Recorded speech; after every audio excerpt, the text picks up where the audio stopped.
Bien, bonjour. C'est du HDMI, mais il y a aussi il y a du USB-C aussi, si vous voulez. Il y a un adaptateur USB-C.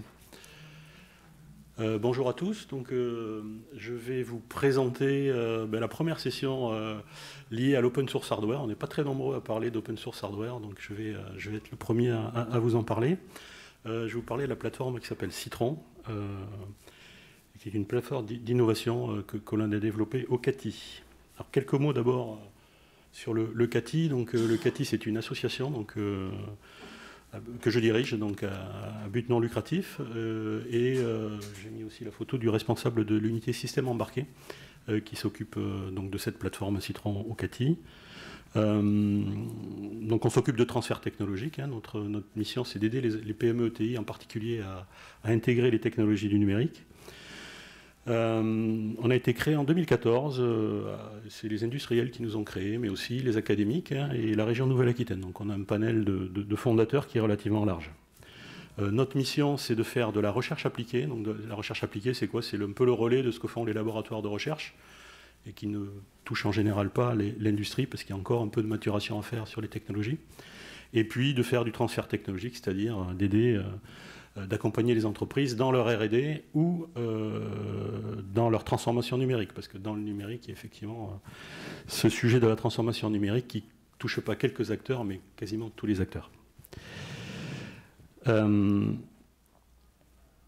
Quelques chiffres donc créés il y a 7 ans. Donc on a eu 5 récompenses. Alors on fait de Citron, notre plateforme a été primée au trophée de l'embarqué à Bercy il y a un peu plus d'1 an, mais on fait aussi de la robotique, et donc on participe à des compétitions de robotique internationale, la RoboCup, qui est la compétition mondiale. On a terminé 2e et 3e à cette compétition sur avec un robot compagnon. On est 50 personnes au CATI, on a accompagné plus de 250 entreprises. Alors le rythme, il a augmenté au fil du temps, parce que ça c'était la moyenne sur 7 ans.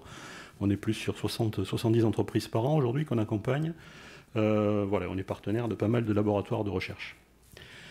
Ce qui est original au CATI, c'est qu'on a 3 départements. Donc un département qui fait de la data science. Donc il y a une plateforme qui s'appelle Vanilla, j'en parlerai pas là, mais si vous voulez, vous pouvez voir sur notre stand E43, on vous en parlera.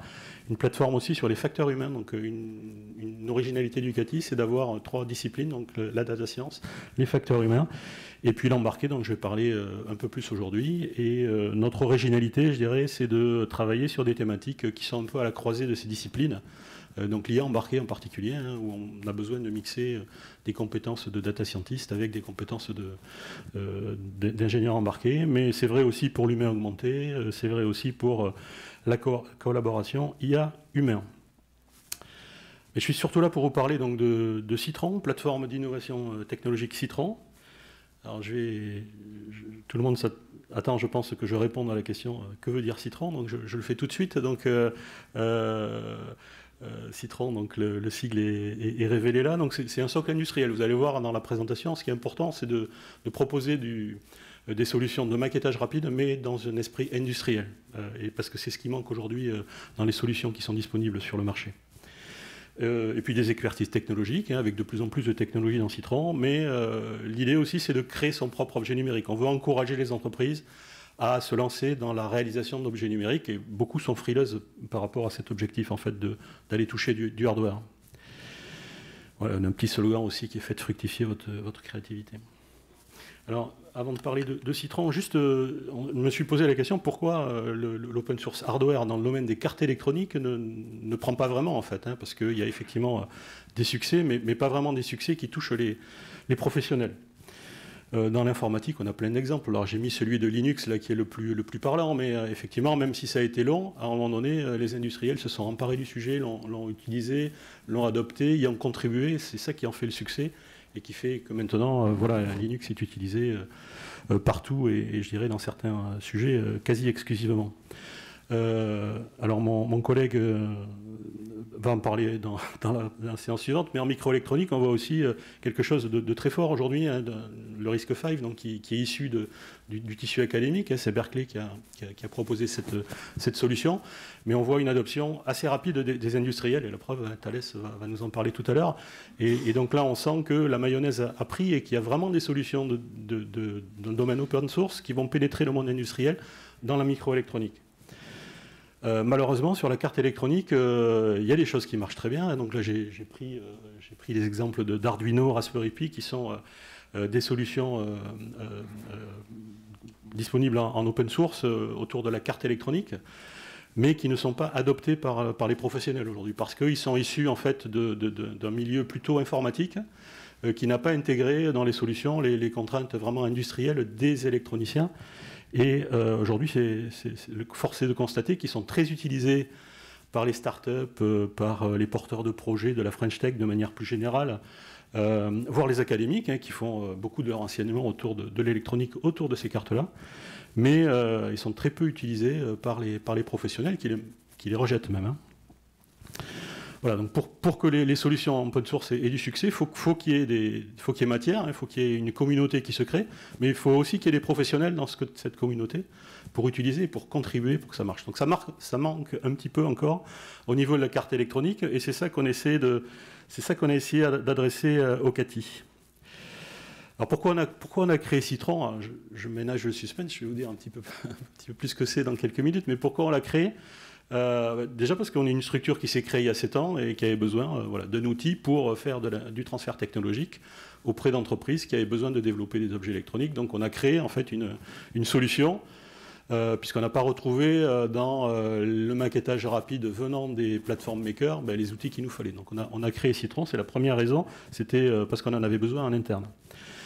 Mais de manière plus importante, je dirais, c'est pour nous aussi, par notre mission d'être un acteur associatif qui a pour mission de dynamiser le tissu industriel local, c'est d'encourager les entreprises, les porteurs de projets à créer des objets électroniques. Parce qu'aujourd'hui, quand on regarde les acteurs, je vais qualifier French Tech, avec toutes ces nouvelles entreprises, start-up qui se créent, où il n'y a pas forcément une compétence en électronique. L'électronique, ça fait peur, quoi. On ne va pas développer son objet, donc on va utiliser des choses existantes, ou on va se lancer sur des plateformes makers, et on va se casser les dents quand il va falloir passer à l'outil industriel, où la plupart du temps, on se décourage, on ne le fait pas, quoi. Donc nous, notre objectif avec Citron, c'était de proposer un outil qui empaquette un petit peu les problèmes, qui les traite un petit peu en amont et qui permet à des nouveaux acteurs, comme on le fait avec du maquettage rapide sur des plateformes makers, de se lancer dans l'électronique sans être vraiment un expert. Alors c'est pas toujours bien de développer son objet électronique. Moi je suis pas un ayatollah qui dit qu'il faut à chaque fois développer son électronique si on en a besoin dans son projet, mais c'est pas une idée à rejeter, c'est souvent une bonne idée aussi parce que ça permet de maîtriser son projet. Hein. Quand on développe un produit, un service autour d'un objet électronique, on a envie que ça dure plusieurs années. Donc d'être tributaire de solutions certes très intéressantes parce qu'on n'a pas dépensé du tout de R&D à les développer, c'est bien, mais ça peut avoir vraiment une grosse problématique pour la pérennité de son entreprise, et sans parler des données, puis c'est des objets souvent qui génèrent de la donnée, qui sont communicants, sans parler des données auxquelles on n'a pas forcément accès si on n'a pas totalement la maîtrise du hardware.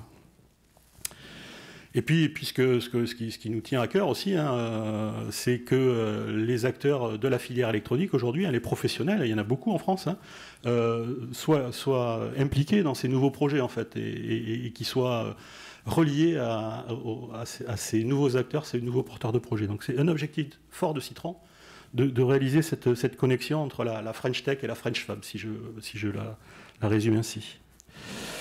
Et puis, alors c'est très bien de fonctionner en communauté. Alors c'est pas un public qui participe à une manifestation comme celle-là que je prêche devant des convaincus, mais ça le sera encore plus dans le futur. Dans le domaine du hardware, il y a des technologies qui évoluent très vite, qui sont de plus en plus nombreuses. Il y a l'arrivée de l'IA en embarqué qui va amener, comme je disais tout à l'heure, de la data science, mais aussi qui amène de nouvelles façons d'appréhender les systèmes électroniques où on va mélanger intimement les solutions logicielles, matérielles. Il y a plein de nouveaux processeurs ou coprocesseurs dédiés à l'IA qui arrivent. Donc c'est de plus en plus compliqué de développer un objet électronique qui soit intelligent. Donc travailler en communauté sur les briques de base, ça devient de plus en plus indispensable. Et c'est ce qu'on propose dans Citron. Voilà, après, je pense que j'ai à peu près tout dit. L'objectif, en fait, pour nous, c'est de réconcilier en fait, les problématiques qu'on a en développement. Donc, ce qui est important quand on développe un objet électronique, c'est de ne pas passer trop de temps, d'avoir des coûts de R&D réduits, c'est d'avoir de la souplesse, de la créativité. Le maquettage rapide, il est parfait pour ça. Et c'est pour ça que les plateformes makers, elles ont tant de succès auprès des startups qui ont besoin de monter rapidement des POC et de faire évoluer leur projet autour de ces POC. Mais il faudrait aussi pouvoir répondre à la deuxième partie, qui est l'objet sur le marché et les contraintes industrielles auxquelles il doit répondre. Notamment le coût final, hein, et souvent on a besoin d'intégrer pour atteindre des coûts acceptables par le marché, mais aussi tout ce qui est robustesse, fiabilité, et puis on a besoin d'être indépendant aussi, si on veut vraiment avoir une certaine pérennité de sa solution.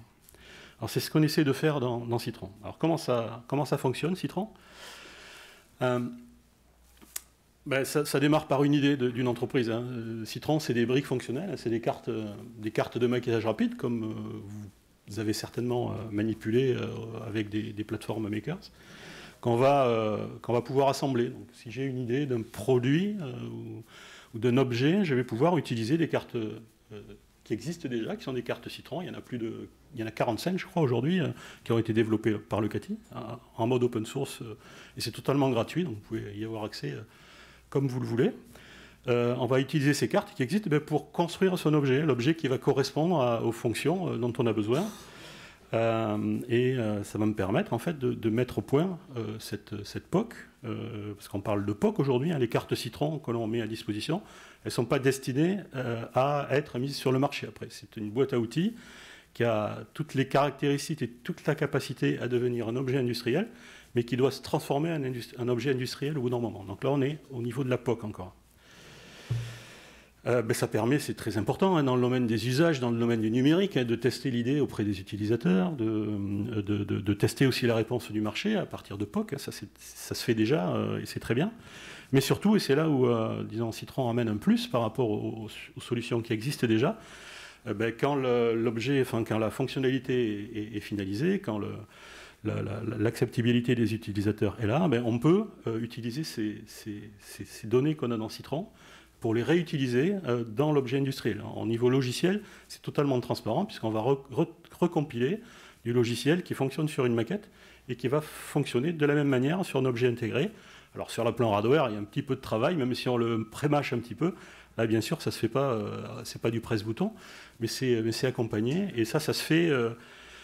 je dirais en dehors de la plateforme. La plateforme, c'est une boîte à outils gratuite, des bonnes pratiques, mais si on veut effectivement aller vers un objet intégré, voilà, c'est un projet de l'entreprise en fait. Hein.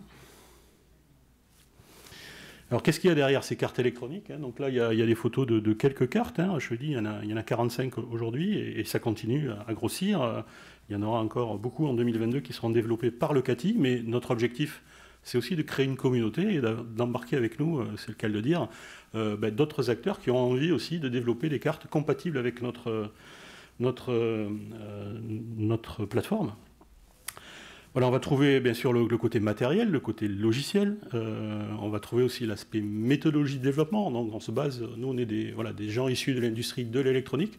Donc on va baser les solutions qui sont dans le développement de cartes Citron sur des solutions professionnelles.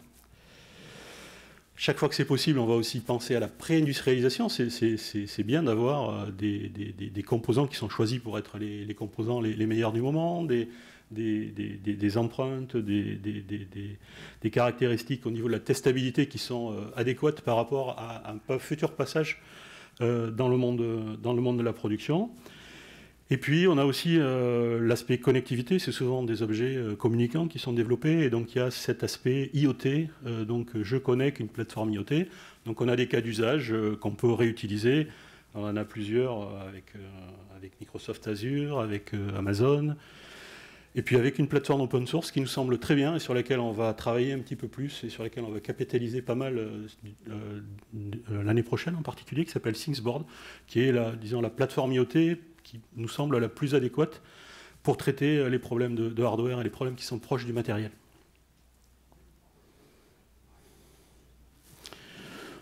Bon, en termes de propriété, hein, Citron, c'est une boîte à outils, c'est gratuit.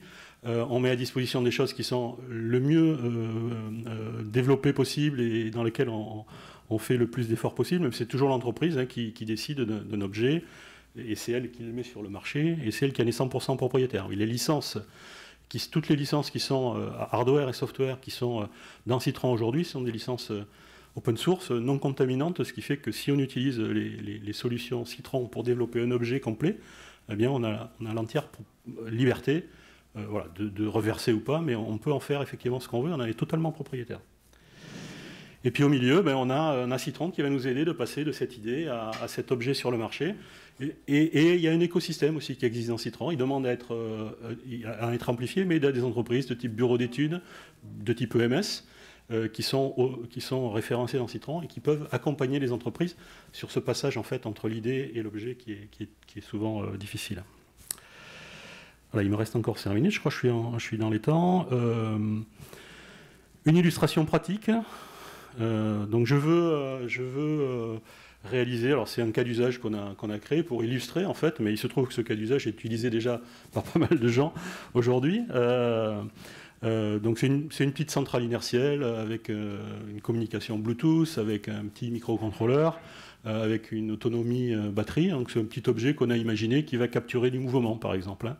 Ben, pour le construire, on est allé sur la gauche là, choisir les cartes dans la bibliothèque Citron, la meilleure carte qui fait du calcul, donc un micro STM32 qui a été pris, une carte batterie, une carte avec un certain nombre de centrales inertielles qui sont définies, une carte de communication Bluetooth, et puis tout le logiciel qui va avec, et assez vite, en utilisant les outils Citron, on va pouvoir développer la POC qui est au milieu, voilà, qui va avoir toutes les fonctionnalités qu'on souhaite avoir dans l'objet intégré.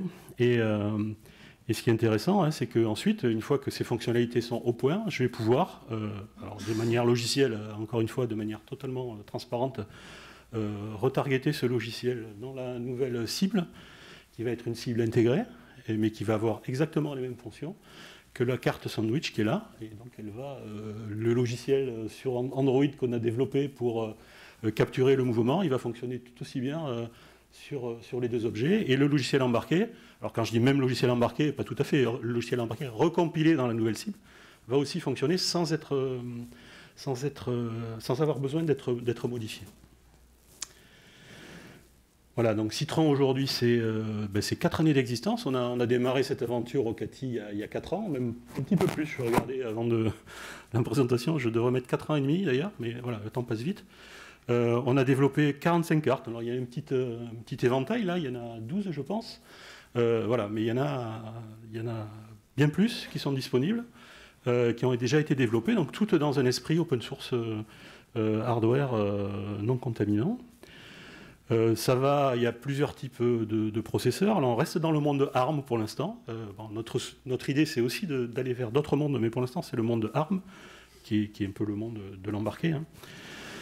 Donc ça va de 2 microcontrôleurs à faible consommation à du Zinc, donc c'est un produit Xilinx avec du Cortex A9, 2 Cortex A9 je crois, et un FPGA intégré sur une même puce. Donc on a de la puissance de calcul très différente. Hein. On unifie d'ailleurs le monde des microcontrôleurs et des microprocesseurs dans Citron. Arduino, on va dire, c'est des microcontrôleurs. Raspberry Pi, c'est des microprocesseurs. Dans Citron, on va avoir tout l'éventail qui va utiliser les mêmes cartes de fonction. Voilà, on a accompagné plus de 30 projets en utilisant Citron, hein, d'entreprises qui veulent aller vers du produit industriel. On a une indépendance vis-à-vis des fondeurs, hein, à condition de rester dans le monde de ARM, mais on peut maqueter sur du NXP, partir sur du SP ou du ST ou l'inverse. Enfin, tant qu'on reste dans le monde de ARM, les outils qu'on met à disposition permettent de retargeter sur des cibles processeurs de la même famille.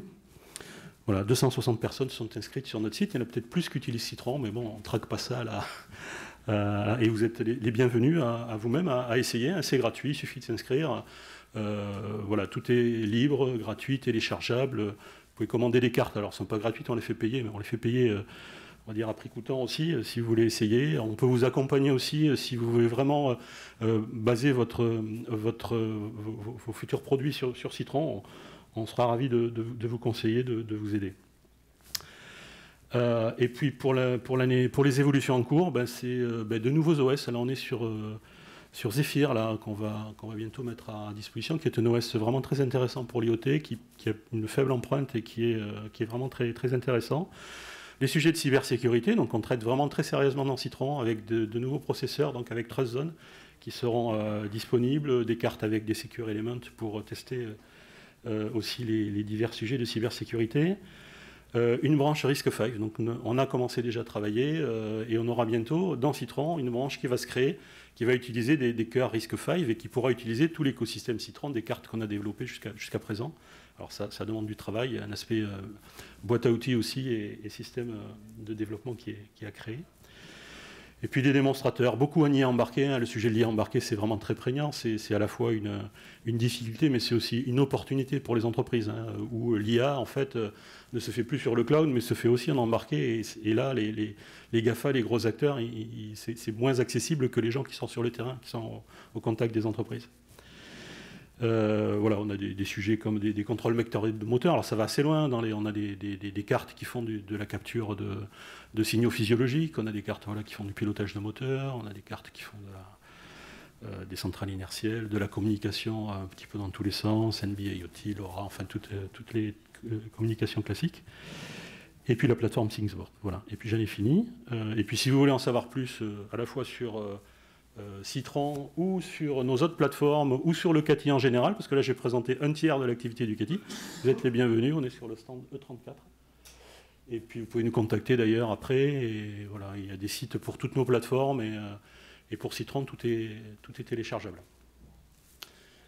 Voilà, si vous avez des questions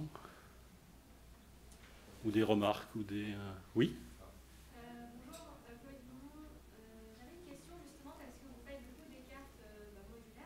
Oui. Comparé à de l'Arduino, de l'Arduino qui, une fois qu'on va industrialiser, sont pas forcément utilisables.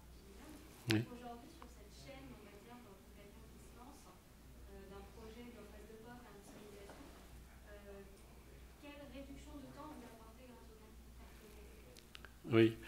Je ne sais pas s'il y a Sébastien dans la salle. Si, Sébastien, tu veux bien répondre à cette question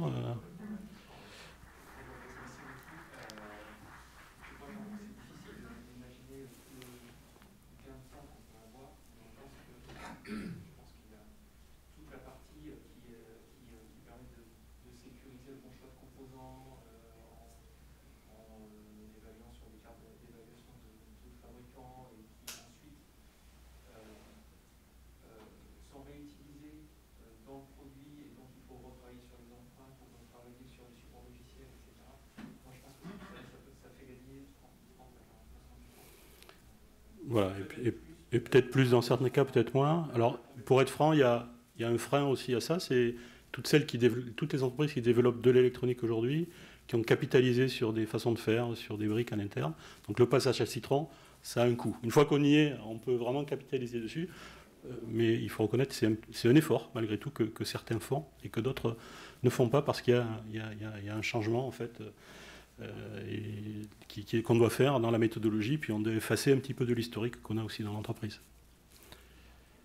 Juste une question. Oui, Pierre. Le format ZEST là, que j'ai vu, oui. c'est le format du bus. Oui. Il a quoi de particulier? C'est un format standard? Oui, il a rien de particulier. Il encapsule des bus classiques, je dirais, et il a un format particulier pour pouvoir à chaque fois remplir des cartes. Il est assez dense, donc on a fait le choix d'avoir une bonne densité dans le bus. Et puis Sébastien, encore une fois, je vais te laisser préciser la réponse.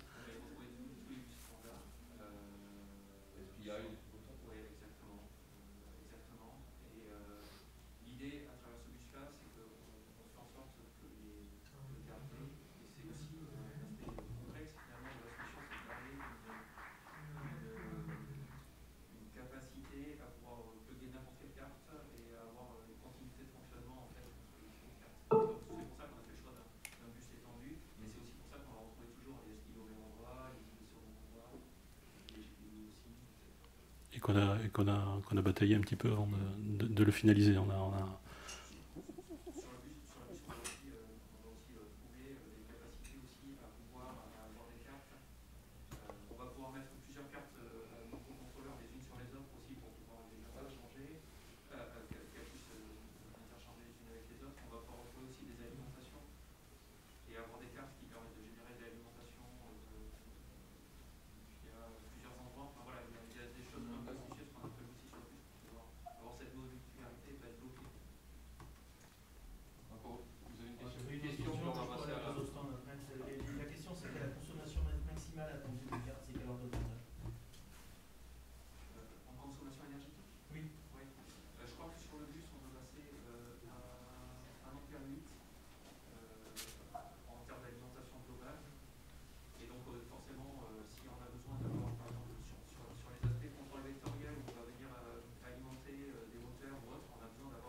C'est du maquettage. Donc les cartes Citron ne sont pas faites pour être des cartes utilisées dans des produits en fait. Donc elles permettent de configurer des choses et après le produit on peut le surdimensionner en puissance si c'est le cas, mais souvent on réduit la consommation en fait dans l'objet.